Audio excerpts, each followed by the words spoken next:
Hello students, welcome to Smart Tutors. Today we are going to discuss about the equality and equity in education. It is a topic of MES 014 that is Societal Context of Education.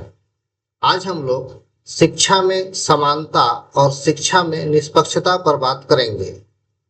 ये MES 014 जो कि शिक्षा सामाजिक संदर्भ है उसी का एक टॉपिक है।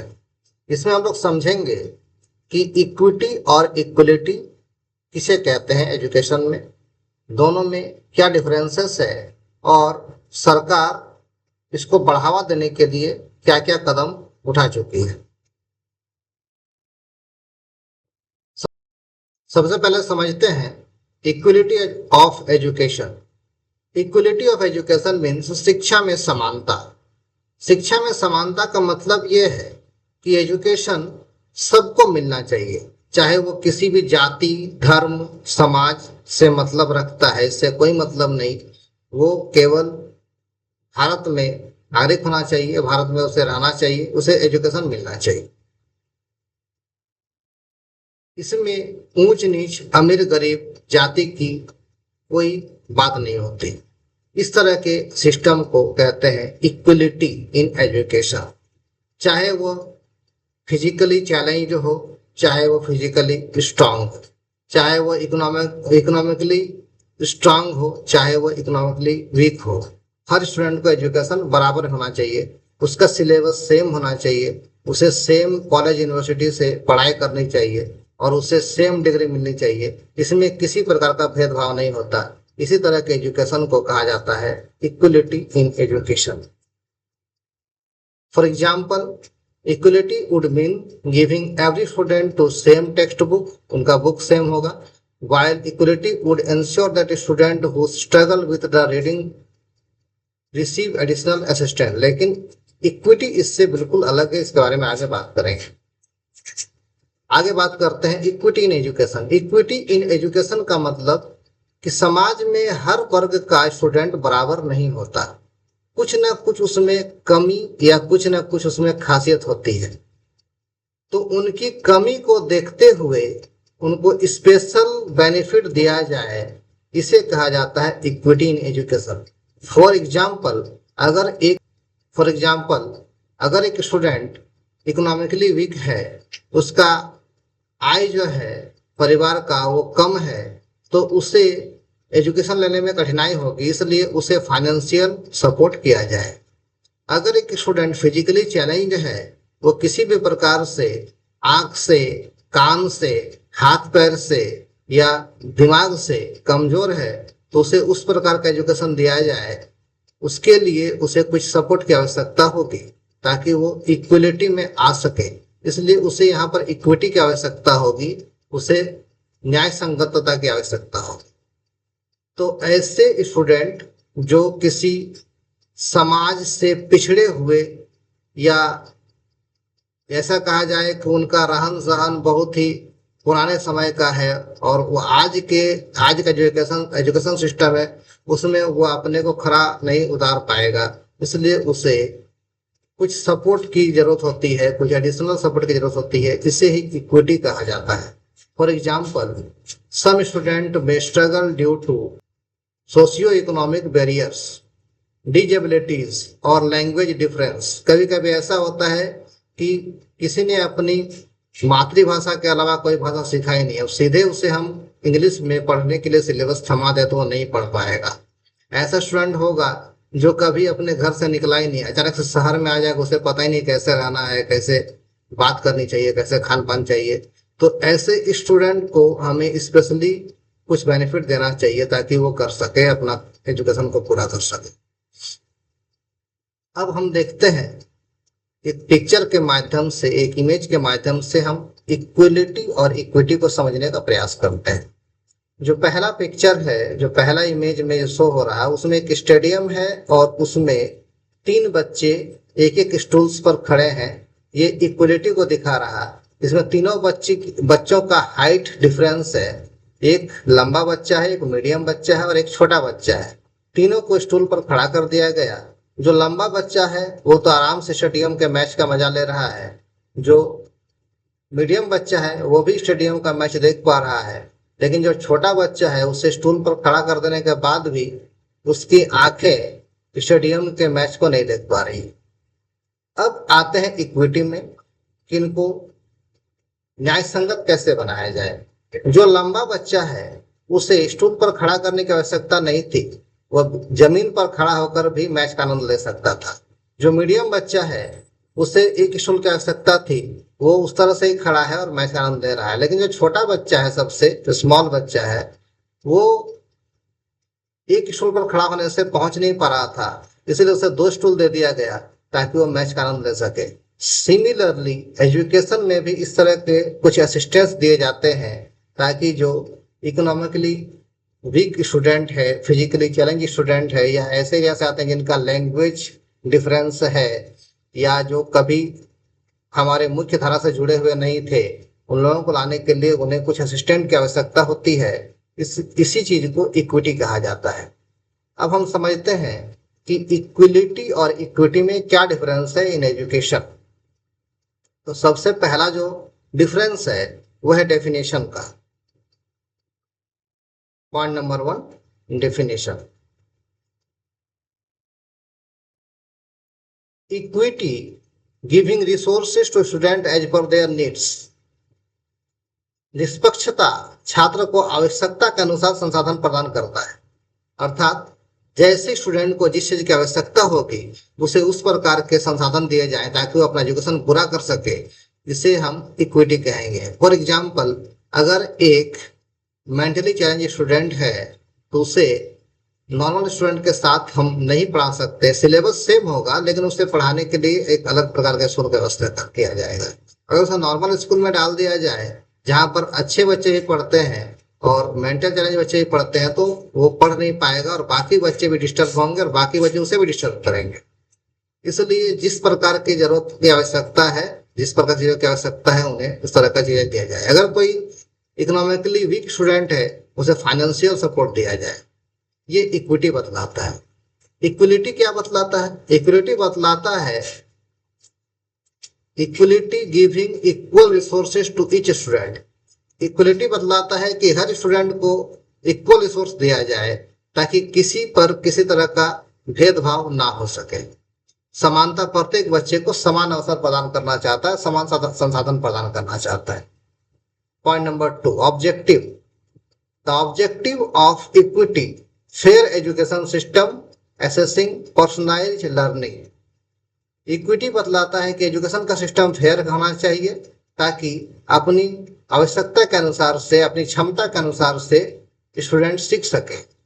जिसमें जो क्षमता है उसे उस प्रकार का एजुकेशन प्रोवाइड किया जाए।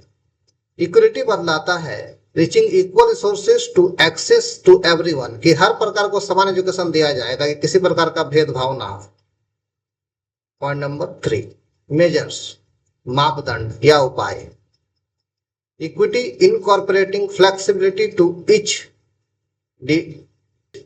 Diverse need. निष्पक्षता विविध आवश्यकताओं को पूरा करने के लिए लचीलापन अपनाता है। मतलब इसमें एक फ्लेक्सिबिलिटी आता है कि किस प्रकार के स्टूडेंट को कितना सपोर्ट मिलना चाहिए या किस प्रकार के स्टूडेंट को सपोर्ट की आवश्यकता नहीं है। जिसे सपोर्ट चाहिए उसे ही सपोर्ट दिया जाए। इसमें एक लचीलापन आता है, एक फ्लेक्सिबिलिटी आती है।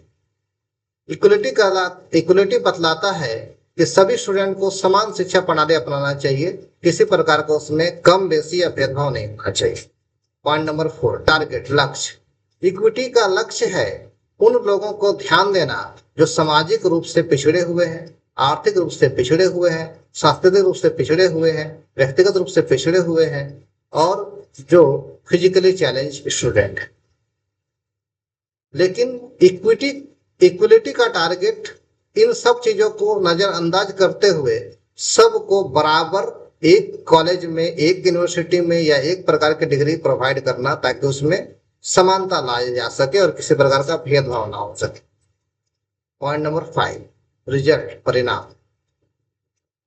इक्विटी का परिणाम यह आता है कि सफलता के लिए सबको समान अवसर मिल पाता है। यानी स्टूडेंट को जब हमने सपोर्ट किया था उस सपोर्ट के माध्यम से उन्होंने शिक्षा ग्रहण कर पाया और डिग्री ले पाया, ये समान अवसर मिला उनको। इक्वलिटी का परिणाम ये निकलता है कि student might feel left out due to different beings.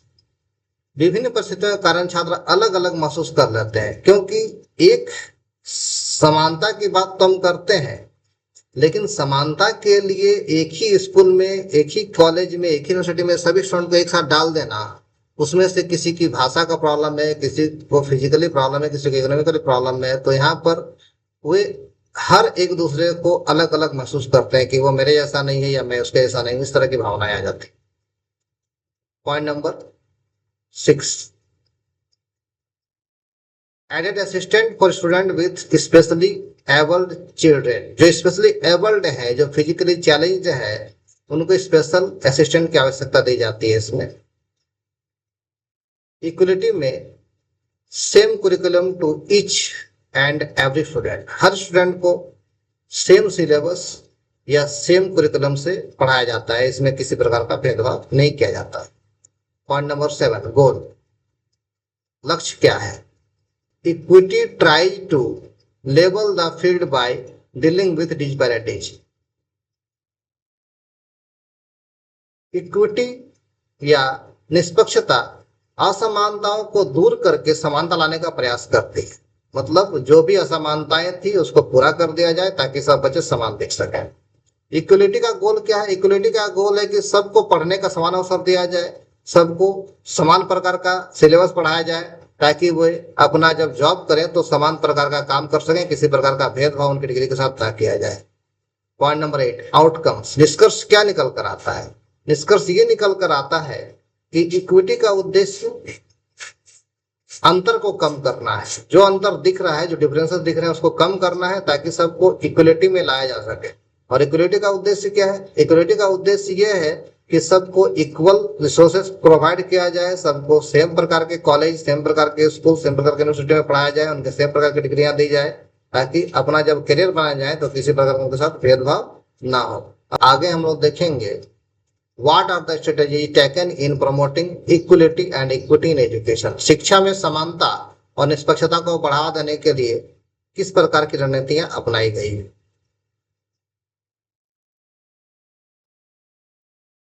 अब आगे हम लोग देखते हैं कि शिक्षा में समानता और निष्पक्षता को बढ़ावा देने के लिए किस प्रकार की रणनीतियां अपनाई गई। What are the strategies taken in promoting equality and equity in education? इसमें सबसे पहला जो काम किया गया वो किया गया पर्सनलाइज लर्निंग, व्यक्तिगत शिक्षण। मतलब जिस प्रकार के स्टूडेंट को जिस प्रकार की रुचि है, जिस प्रकार की उसकी क्षमता है, उसी के अनुकूल उन्हें एजुकेशन प्रोवाइड किया जाए। मतलब जो व्यक्ति इंजीनियरिंग करने के लायक है, जो स्टूडेंट इंजीनियरिंग करने के लायक, उसे इंजीनियरिंग की पढ़ाई कराया जाए। जो डांस में इंटरेस्टेड है उसे डांस सिखाया जाए, जो म्यूजिक में इंटरेस्टेड है उसे म्यूजिक सिखाया जाए। तो जिस प्रकार की जिनकी रुचि है उसी के अनुसार उसे सिखाया जाए। Point number 2, equitable resource distribution. जो संसाधनों का वितरण है वो विशेष रूप से और निष्पक्ष रूप से किया जाए। मतलब जिनको जिस प्रकार की चीजों की आवश्यकता है उन्हें उस प्रकार की चीजें प्रोवाइड किया जाए। Point number 3, inclusive education. जो एजुकेशन है वो समावेशी होनी चाहिए। मतलब जो विकलांग बच्चे हैं, जो फिजिकली चैलेंज है, उन्हें सामान्य बच्चों के साथ रहकर सीखने का अवसर दिया जाए, ताकि जब वे जॉब करने जाएं तो वहां भी उन्हें किसी प्रकार का भेदभाव ना हो और आत्मग्लानि ना हो। इसलिए उन्हें एक साथ रहकर सिखाया जाए ताकि उनके आपस में दोस्ती बढ़े, एक दूसरे को समझ सके और उनके बीच में जो मतभेद हो किसी विचार को लेकर वो ना हो सके। पॉइंट नंबर 4, टेक्नोलॉजी इंटीग्रेशन, तकनीकी सहायता।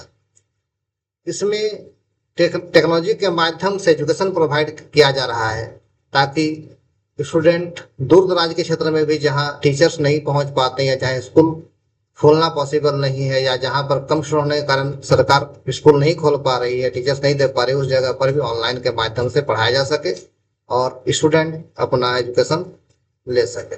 Point number 5, teachers training. इसमें सबसे जरूरी जो चीज है वो टीचर्स को सिखाना।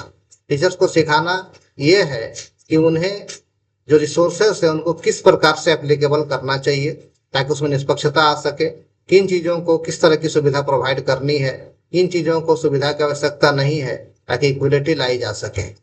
आई थिंक आज का ये वीडियो आप लोग को पसंद आया होगा। पसंद आया तो इन्हें लाइक करें और अपने सुझाव जरूर कमेंट करें, अपने दोस्तों के साथ शेयर करें ताकि इसका फायदा सबको मिल सके। पॉइंट नंबर 6 जो है वह है reducing social and economic barriers by providing scholarship and financial aid to economically weaker student. जो सामाजिक और आर्थिक रूप से कमजोर छात्र थे उनके बीच में बाधाओं को दूर कर दिया गया, उन्हें आर्थिक सहायता दी गई, छात्रवृत्ति दी गई ताकि वे नॉर्मल स्टूडेंट के साथ पढ़ाई कर सकें। पॉइंट नंबर 7 फाइनेंशियल सपोर्ट, वित्तीय सहायता। कुछ ऐसे स्टूडेंट होते हैं जिन्हें एडमिशन का भी प्रॉब्लम आता है, जिन्हें हॉस्टल का चार्ज देने में प्रॉब्लम आता है, जिन्हें एग्जाम का फी देने में प्रॉब्लम आता है, उनके पास इतना साधन नहीं है, संसाधन नहीं है कि वो इन सब चीजों को कर सके, तो उन्हें फ्री में बुक्स, मिड डे मील और फ्री स्कूल, ये सब फ्री एडमिशन प्रोवाइड किया गया ताकि एजुकेशन पूरा हो सके। पॉइंट नंबर 8 पॉलिसी रिफॉर्म, शिक्षा प्रणाली में निष्पक्षता को बढ़ावा देना। जो हमारा पॉलिसी है उसको भी सुधार करने की आवश्यकता पड़ी, इसके लिए एनईपी 2020 को लाया गया जो नई शिक्षा नीति के अनुरूप काम करेगी और जो भी कमियां थी उसको इसमें पूरा किया जाएगा। Thanks for watching. हमारा जो नेक्स्ट वीडियो आएगा वो सोशल स्ट्रेटिफिकेशन पर आएगा। काइंडली अगले वीडियो को भी देखें। Thanks for watching.